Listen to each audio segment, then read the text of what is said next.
Assalamualaikum warahmatullahi wabarakatuh.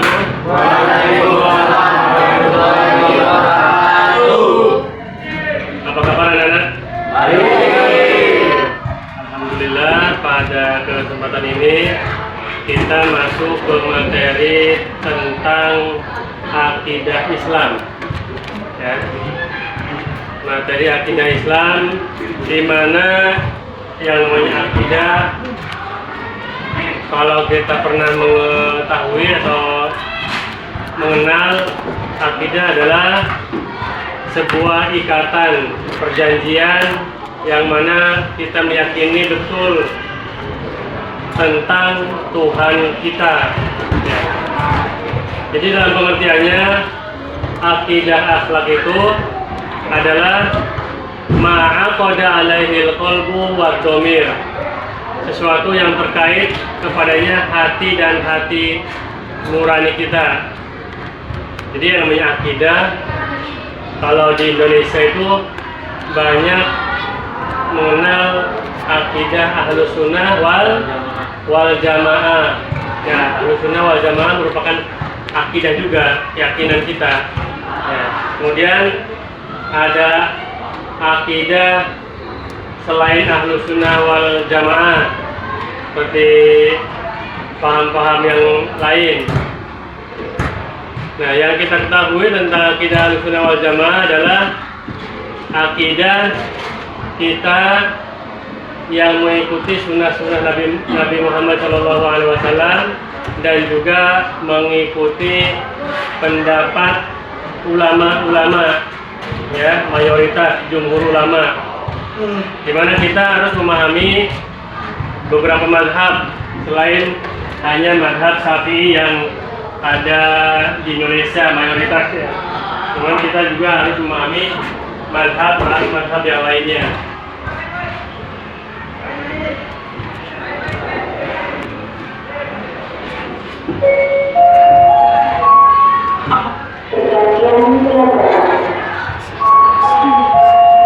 Nah, dalam pemahaman akidah ini kita akan dikaitkan dengan kehidupan sehari-hari. Ya. Seperti kita ketahui bahwa manusia itu juga diciptakan oleh Allah Subhanahu wa taala, dan Allah menciptakan juga semua apa yang kita lakukan di dunia ini, ya.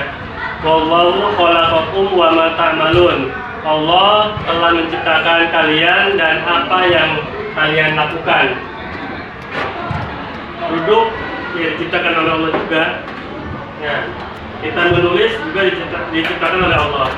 Nah, keyakinan itulah yang perlu kita kuatkan dalam kehidupan sehari-hari, biar kita itu betul-betul yakin bahwa semua aktivitas manusia yang menggerakkan Allah. Kita susah, ya Allah juga atas izin Allah. Kita senang, ya atas izin Allah. Sehingga ketika kita yakin bahwa semuanya atas izin Allah, kita tidak dihadapkan dengan perasaan-perasaan cemas. Nah, yang penting kita berusaha dan mau berubah. Ya, ketika kita berada di posisi yang kurang baik, ya kita percaya suatu saat nanti akan naik menjadi lebih baik dari sebelumnya. Sekarang kita berada di posisi miskin misalkan, nanti kemudian hari insya Allah kita ada di posisi kaya, asalkan bersyukur, kan gitu. Karena Allah pun memberikan kadar rezeki kita itu sesuai apa yang kita butuhkan. Kalau kita terlalu berlebihan itu juga nggak bagus, ya. Sehingga kalau kita berlebihan dan tanpa didasari rasa syukur, timbul rasa sombong, ya, membanggakan diri dan merasa kalau itu semua hasil dari upayanya dia tanpa ada kaitannya sama Tuhan Yang Maha Esa atau Allah yang telah memberikan rezeki. Padahal yang memberikan rezeki adalah Allah. Tapi kalau kita bersyukur dengan apa yang kita peroleh, baik rezeki, jodoh ataupun keadaan kita pada saat ini, kita akan ditambahkan oleh Allah. Kalau dalam surat Ibrahim itu ayat 7. Wa idza ta'ala rabbukum la in syakartum la azidannakum wa in kafartum inna adzabi lasyadid. Kalau kalian bersyukur pasti aku tambahkan. Tapi kalau kalian kufur maka sesungguhnya adzabu sangat pedih. Itu janji Allah tentang syukur. Kalau kita bersyukur atas nikmat yang kita peroleh saat ini ataupun di kemudian hari, pasti Allah akan selalu menambahkan. Itu bedanya kalau kita bersyukur dengan kita tidak bersyukur. Kalau yang tidak bersyukur itu walaupun banyak rezeki yang dia peroleh, tapi nggak berkah, habis begitu saja, ya nggak terasa.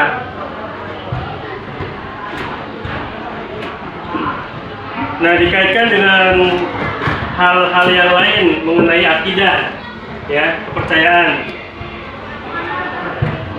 tentang keberanian seseorang. Manusia dianjurkan untuk memiliki sifat berani dalam hal kebaikan, ya, bukan berani dalam hal ketidakbaikan atau kejahatan. Ada sebenarnya? Benar.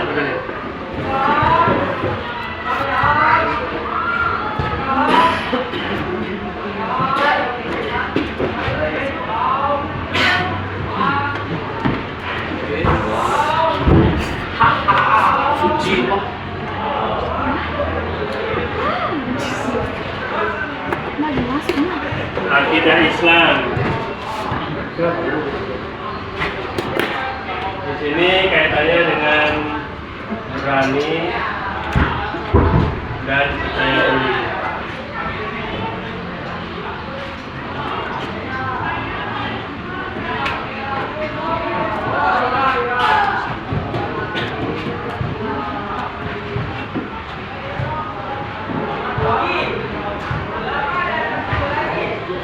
Ada beberapa dasar-dasar akidah Islam itu seperti dulu yang disabdakan oleh Rasulullah dalam hadis sahih, ini hadis riwayat Imam Malik, Al-Hakim, Al-Baihaqi, Ibnu Nasr dan Ibnu Hazm yang mengatakan taraktu fikum amroini lam tadillu ma tamassaktum bihima kitabullahi wa sunnatu rasulih. Ya. Rasulullah bersabda, aku telah tinggalkan pada kamu dua perkara, kamu tidak akan sesat selama berpegang teguh kepada keduanya. Apa itu? Al-Quran dan Sunnah Rasulullah SAW, atau Al-Quran dan juga hadis Nabi Muhammad SAW. Nah, dalam memahami akidah Islam, kita memang harus meyakini dua pegangan tersebut. Ya, pedoman itu Al-Quran dan hadis harus kita pegang betul-betul menjadi pedoman dalam kehidupan kita sehari-hari.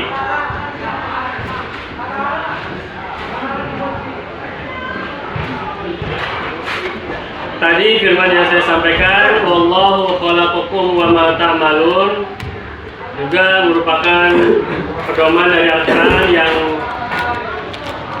mana ketika kita pahami betul ayat tersebut, kita tidak akan merasa kesal atau merasa tidak mendapatkan keadilan dari Allah Subhanahu wa taala ataupun yang lainnya. Tapi kalau kita percaya itu, kita semua akan memahami bahwa semuanya atas izin Allah. Ketika kita kehilangan pulpen, ya, pulpen milik kita hilang, ada rasa kesal nggak? Kan? Padahal hilangnya pulpen itu juga atas izin Allah. Misalkan ada pencopet atau pencuri yang ambil, ya itu juga harus digerakkan oleh Allah sebenarnya, ya, digerakkan oleh Allah. Kita tidak boleh memusuhi orang yang mencurinya, tapi sifatnya yang kita tidak sukai, ya, dan harus berbaiknya. Nah, kalau kita yakin bahwa pulpen itu adalah titipan juga, barang titipan, ya, kita nggak merasa memiliki, ya kita nggak akan merasa kecewa atau apa, ya. nanti juga akan diganti kan kehidupan kita akan diganti dengan kehidupan yang sambutan ya. Lalu ketika diganti dengan harga kehidupan yang lebih mahal, mungkin kita lebih waspada, hati-hati lagi. Tapi ternyata hilang lagi, aku kesel lagi rasanya, nambah marah. Ujungnya nyari siapa pelakunya. Nah itu berarti kita masih memiliki rasa kekesalan dalam hati. Padahal semua itu telah digerakkan oleh Allah. Ya. Tapi yang namanya manusia juga memiliki dua pilihan. Dua pilihan itu kita mau ke yang benar atau ke yang salah, kan seperti itu. Kita mau melakukan ke hal yang benar ataupun ke yang salah. Nah dua pilihan itu manusia bisa memilih sebenarnya, walaupun memang pilihan kedua-duanya juga digerakkan oleh Allah. Tapi semuanya sudah tercatat di Lauhil Mahfuz. Ya. Lauhil Mahfuz. Lauhil Mahfuz itu ya bisa di atas. Di atas itu di Lauhil Mahfuz itu semua amal manusia yang ada di dunia di bumi. Makhluk hidup lah, semua amal perbuatan makhluk hidup, mau itu manusia, tumbuhan, hewan dan sebagainya, itu sudah tertulis ya di buku catatan di Lauhil Mahfuz. Jadi kita tinggal berjalan aja sebenarnya ya. Dan kematian kita pun sebenarnya sudah tercatat juga. Matinya kita itu dalam keadaan husnul khotimah atau tidak itu sudah tercatat. Makanya ada ulama yang mengatakan atau Rasulullah pun pernah bersabda bahwa manusia itu bisa dilihat baik buruknya kematian itu di akhir hayatnya. Ya, kalau akhir hayatnya itu mati dalam keadaan baik, ya berarti baiklah kehidupan manusia itu. Tapi ketika di akhir hayatnya dia mati dalam keadaan su'ul khotimah, ya kemungkinan buruk dalam kehidupannya seperti itu. Dilihat khawatimahu, akhir dari hidupnya seseorang. Nah, berkaitan dengan berani, akidah Islam dikaitkan dengan sifat keberanian seseorang. Ya kita keberaniannya dalam hal yang positif, yang baik-baik, jangan keberaniannya karena kesombongan kita, karena badan kita paling besar lalu kita berani, bukan ya, karena kita paling di antara yang lainnya lalu kita berani, tidak, bukan seperti itu. Karena yang namanya manusia atau makhluk hidup, terkhusus manusia, di sisi Allah sama. Ya, yang membedakan apa? Amal kebaikan. Amal atau takwa. Ya. Inna akramakum indallahi atqakum. Inna akramakum indallahi atqakum, yang menjadi kemuliaan manusia di sisi Allah itu adalah takwanya. Kalau semuanya sih sama, makanya ya sama. Berani dalam hal baik, ya. Berani dalam hal baik, tidak berani dalam hal yang tidak baik.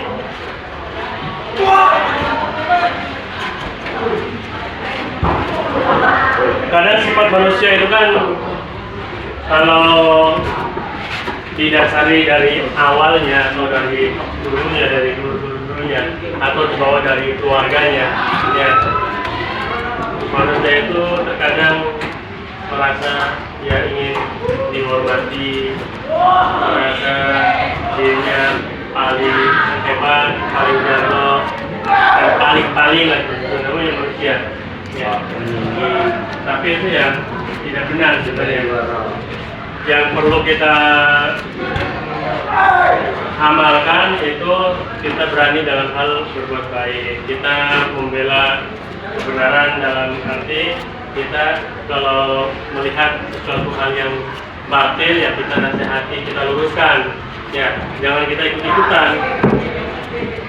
Misalkan kalau di sekolah itu ketika kita melihat teman kita bolos, ya jangan ikut-ikutan. tapi kita nasihatin teman kita itu biar tidak bolos atau tidak keluar pada saat jam pelajaran sedang berlangsung. Ya, fokus belajar karena yang namanya seorang siswa itu ya kewajibannya cukup belajar. Ya. Haknya mendapatkan ilmu. Ketika belajar itu siswa mendapatkan hak mendapatkan ilmu. Ketika kamu tidak mendapatkan ilmu, berarti hak kamu tidak terpenuhi. Ya. Dan itu juga kan prosesnya memang ada. Kamu bisa mendapatkan ilmu kalau misalkan fokus belajar, memperhatikan apa yang disampaikan oleh guru.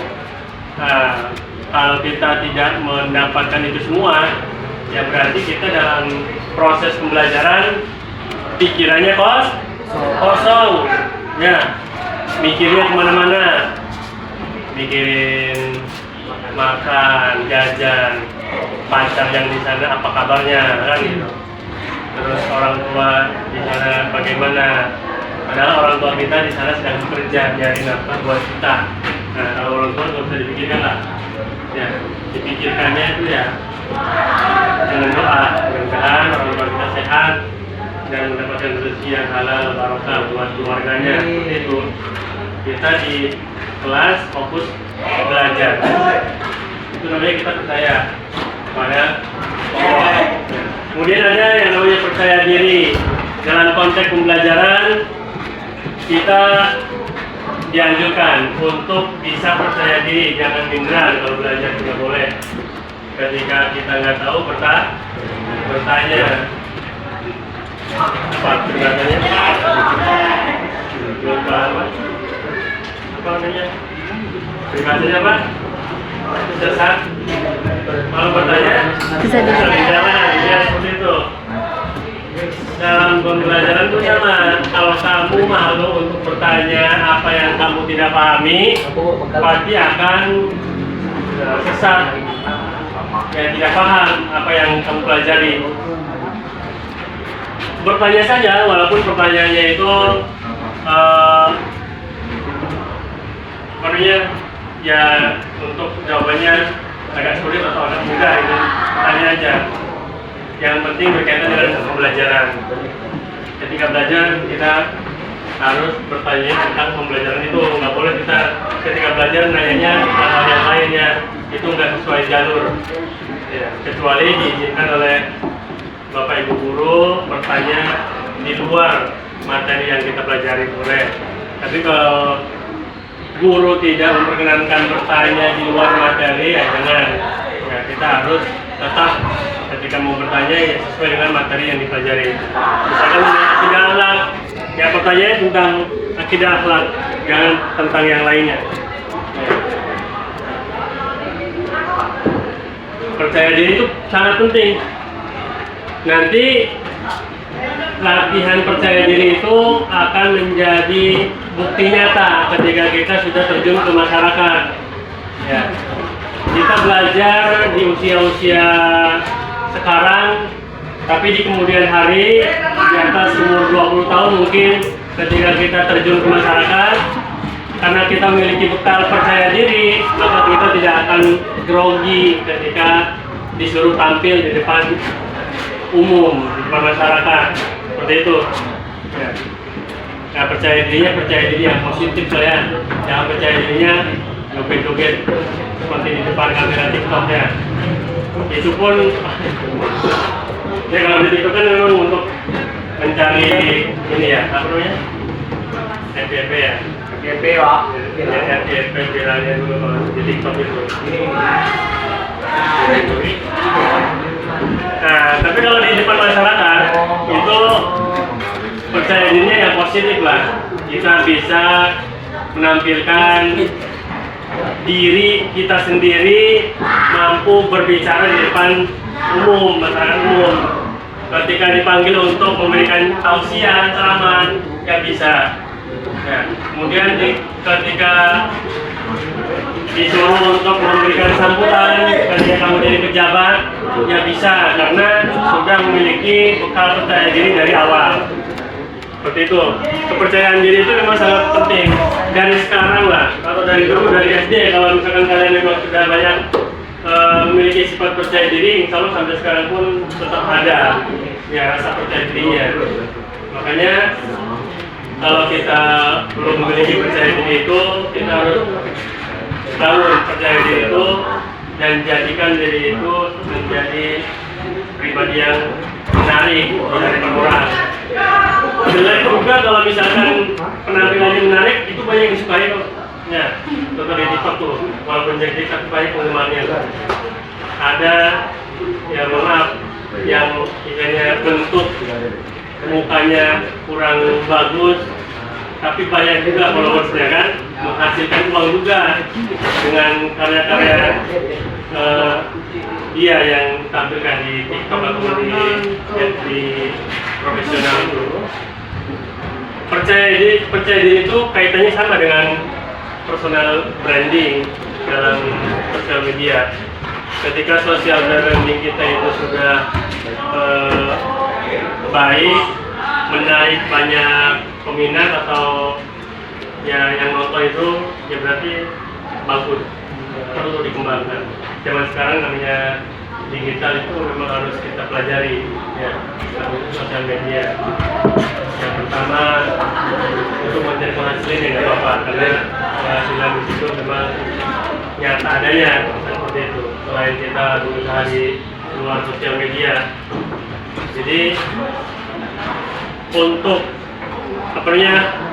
membackup postingan-postingan yang tidak baik, kita juga harus bisa membuat konten-konten yang positif dengan kepercayaan diri kita itu, ya kan? Kalau kita lihat sosial media itu baik TikTok, Facebook, Instagram dan sebagainya, banyak isinya itu yang negatif. Ketika kita fokus pada konten-konten yang negatif, akan terus bermunculan ya di halaman berikutnya itu ya konten-konten yang negatif. Misalkan kita tonton konten yang komedi, lama nontonnya, nah di halaman berikutnya pun nanti muncul lagi komedi-komedi yang itu kan tergantung kita nontonnya apa. Kalau kita fokus nonton di awalnya itu tentang negatif, ya akan muncul tuh. Kecuali kita stop dulu. Ya. Begitu aja untuk membackup postingan yang tidak baik itu kita harus buat konten-konten yang positif. Seperti saya misalkan, ya konten-konten Bapak itu ya isinya tentang penyuluhan, nasihat-nasihat Islami ataupun hiburan yang bersifat ya positif juga. Boleh kita kan konten-konten hiburan biar banyak penontonnya, biar banyak jangkauannya juga. Nah, tapi kita pun harus bisa memberikan atau menciptakan konten-konten yang bisa menjadi inspirasi buat orang-orang yang nonton. Hampir semua manusia lah sekarang kan zamannya digital pasti memiliki HP, punya Facebook, punya TikTok, punya Instagram dan sebagainya. Ya, kamu berstartup di situ aja, insya Allah menghasilkan uang. Ya, zaman sekarang tuh. Tapi ya jangan joget-joget terus kan. Jadi misalkan ini jangan joget lagi. Tak boleh apa? Di TikTok joget-joget lagi. Coba. Yang suka ya. Ya. Buat konten-konten yang memunculkan rasa percaya diri itu, ya dengan percaya diri yang positif, jangan yang negatif. Seperti pribadi tadi kan, menurut saya satu jalan itu seperti itu. Kalau kita tidak pede, malu-malu terus, nggak bakalan sampai ke apa yang kita cita-citakan. Ya, di sosial media kita lihat itu makhluk Allah yang walaupun tidak ada kaki, tidak ada tangan, tapi masih bisa berkreator, jadi konten kreator dan menghasilkan uang. Ya, kalau dulu misalkan belum ada zaman seperti itu, kita berpikirnya sulit, orang yang seperti itu pasti akan belangsang, misalkan seperti itu ya, ia tidak akan mendapatkan kesuksesan atau tidak akan mendapatkan rezeki yang melimpah.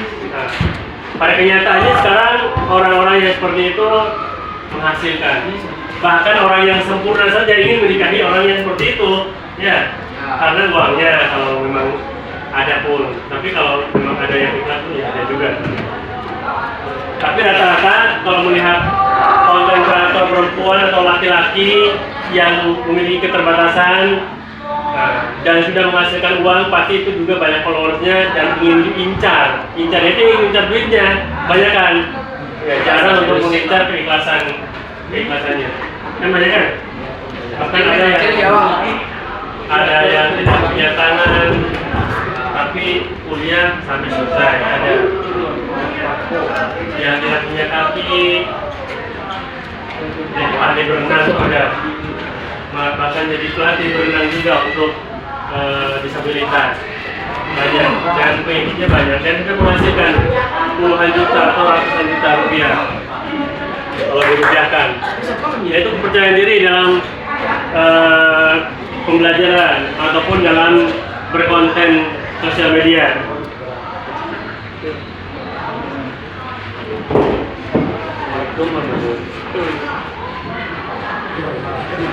Jadi terakhir yang perlu kalian pahami apa yang tadi saya Bapak sampaikan, yaitu wallahu khalaqakum wa ma ta'malun. Allah menciptakan kamu dan juga menciptakan apa yang kamu lakukan. Ya, paham betul itu ya. Ketika kita mengalami sesuatu, pokoknya semuanya harus pasrahkan sama Allah. Nah, apa namanya itu pasrah semua kepada Allah? Tawakal ala Allah. Ya, bahwa tidak ada Tuhan selain Allah dan semua yang kita lakukan juga atas izin Allah. Kalau kita semua meyakini itu, nah itu kan termasuk takdir tuh. Takdir baik dan takdir buruk. Takdir baik dan takdir buruk merupakan rukun iman yang keberapa? Yang ke-6. Ya, 6. Mempercayai takdir baik dan buruk karena semuanya takdir itu datang dari Allah Subhanahu wa taala. Kita belajar di sini ya mungkin kalau kalian mikir ya atas keinginan sendiri atau keinginan orang tua untuk belajar, padahal yang namanya belajar juga kewajiban kita dan juga Allah sudah menggerakkan kita agar kita bisa belajar di sekolah.